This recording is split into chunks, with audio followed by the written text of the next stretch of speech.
At 2:28 in the morning in Tip City, Ohio, a 911 call reported a violent home invasion. Blood everywhere, children unharmed, and beloved teacher Ashley Flynn critically injured. But what began as a story of alleged burglary quickly shifted, according to investigators, leading to a murder charge and a community in shock. How did perceptions change so fast? And what do the records actually reveal? Ashley Flynn's presence in Tip City reached far beyond her roles at home and in the classroom. At 37, she balanced life as a mother of two young daughters with her work as a substitute teacher and the varsity girls volleyball coach at Tippecanoe Middle School. Colleagues, students, and parents described her as a source of warmth and encouragement, someone whose beautiful smile and kindness lifted spirits both in the hallways and on the court. The Tip City School District, in a public statement, recalled the positive impact she had on so many lives, highlighting her ability to make every student feel seen and valued.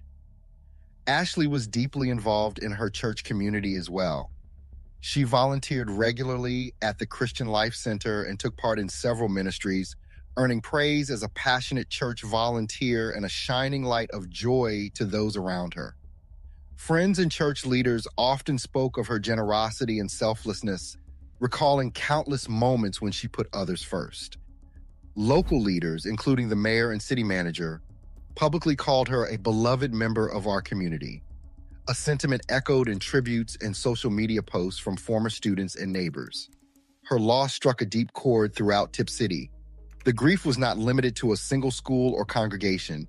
It rippled through classrooms, locker rooms, and Sunday services, leaving a community searching for ways to honor her memory and care for her family. At 2:28 a.m. on February 16, 2026, a 911 call came from the Flynn home on Cunningham Court. The male caller, later identified in dispatch logs as Ashley Flynn's husband, reported a break-in. His words to the operator were urgent. He told the operator that somebody had broken into his home and shot his wife, that she had 2 gunshot wounds to her head, and that there was blood everywhere. He said the garage door was open and he pleaded for help. The dispatcher asked about breathing and movement. The caller said she was not breathing. Throughout the call, he called out Ashley's name and urged her to respond. Officers were dispatched immediately. Tip City Police arrived at 2:31 a.m., just 3 minutes after the call. According to official logs, they entered the home and made contact with the family. 2 young children were found asleep and confirmed to be unharmed. Officers moved quickly to secure the scene and located Ashley Flynn in a darkened bedroom. Emergency medical checks confirmed she was not responsive. Investigators cordoned off the area, and first responders stayed on site to protect the children and preserve possible evidence. By 2:35 a.m., officers were canvassing the perimeter for any sign of an intruder. The initial report of a burglary and shooting, as relayed by the husband in the 911 call, established the baseline for what would become a complex investigation. Investigators began their work at the Flynn residence with a close examination of the physical evidence. According to official scene reports, 2 9mm shell casings were discovered at the foot of the bed where Ashley Flynn was found. Forensic specialists noted that this placement was unusual for a home invasion scenario, where shots are more often fired from a distance or during a struggle. The pattern suggested the shooter stood close to the victim, rather than firing in haste while fleeing. No evidence of forced entry was found at any door or window. The garage door referenced in the 911 call as having been left open was blocked on the inside by a refrigerator when officers arrived. According to police records, this obstruction would have made it difficult for anyone to enter or exit quickly. A search of the property failed to uncover any footprints, tire tracks, or DNA traces belonging to an unknown person. K-9 units and drones were deployed to canvass the surrounding area, but no intruder was located. Officers also inspected the center console of a 2024 pickup truck parked in the driveway, which Caleb Flynn had identified as the storage location for his handgun. The console was open, but the firearm was missing. Later, investigators used a backhoe to lift a backyard shed, yet no weapon was recovered. Additional shell casings were found at the same location near the bed, reinforcing the belief that all shots originated from within the bedroom.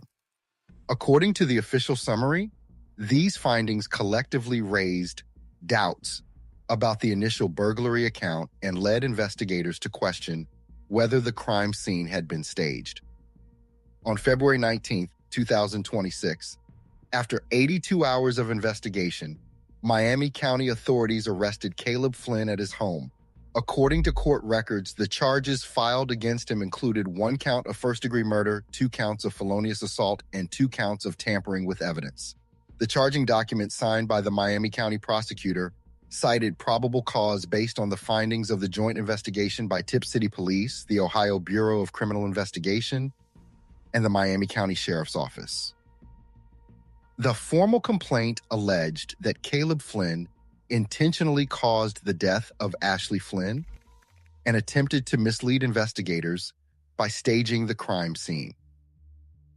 The 2 counts of felonious assault referenced the use of a firearm in the commission of the offense, while the tampering charges related to the alleged removal or concealment of evidence. The word intentionally is central to the complaint.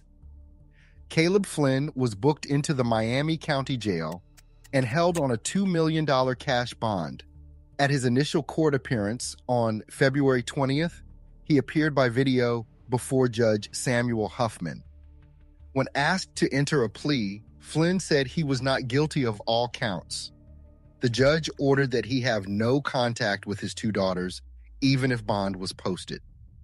The courtroom was filled with members of both the Flynn family and extended relatives, as well as representatives from the school district and local media. The prosecutor's office said the decision to file charges followed a careful review of the evidence, while defense counsel signaled their intent to contest the allegations vigorously. As of the arraignment, Flynn remained in custody pending a preliminary hearing to determine whether the case would proceed to trial. Attorneys on both sides quickly set out their positions in public statements and court filings.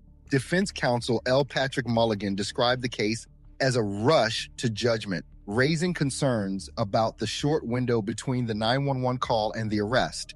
He warned that in cases involving a surviving spouse, the risk of wrongful conviction is higher, and he called for a full independent forensic review before any conclusions are drawn.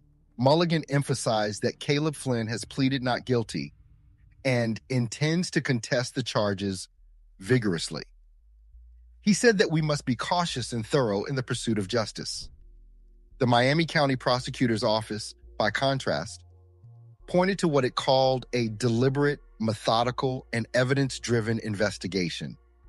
In press conferences and written statements, prosecutors stressed that the decision to charge Caleb Flynn was based on physical findings at the scene, interviews, and consultation between multiple agencies, including the Ohio Bureau of Criminal Investigation. Law enforcement officials rejected the idea of a hasty process, stating that every step was reviewed before charges were filed. Both sides have asked the community to avoid speculation and allow the legal process to proceed. Hundreds gathered outside Tippecanoe Middle School on the evening of February 17th, candles in hand, to honor Ashley Flynn's memory. Community leaders spoke of her legacy, while students and parents left flowers and handwritten notes along the front steps. In the days that followed, a crowdfunding campaign organized for Ashley's daughters surpassed $80,000, with donations continuing to arrive from across Ohio and beyond. School staff and local service groups coordinated meal trains and counseling resources for the family. The next step in the legal process is a preliminary hearing scheduled for February 26th, where a judge will determine if the case moves forward. In times of tragedy, Tip City's response has included not only public mourning, but also sharing information about safety and resources. For anyone experiencing violence or in need of help, The National Domestic Violence Hotline can be reached at 1-800-799-7233, and the Ohio Domestic Violence Network offers statewide assistance at 1-800-934-9840. These resources are available to all, regardless of circumstance. Tonight, one family waits and a community considers what due process truly demands. According to court records, the presumption of innocence stands until trial. In cases like this, public scrutiny is intense, but legal standards remain unchanged. Justice, in the end, must be measured by evidence, not assumption.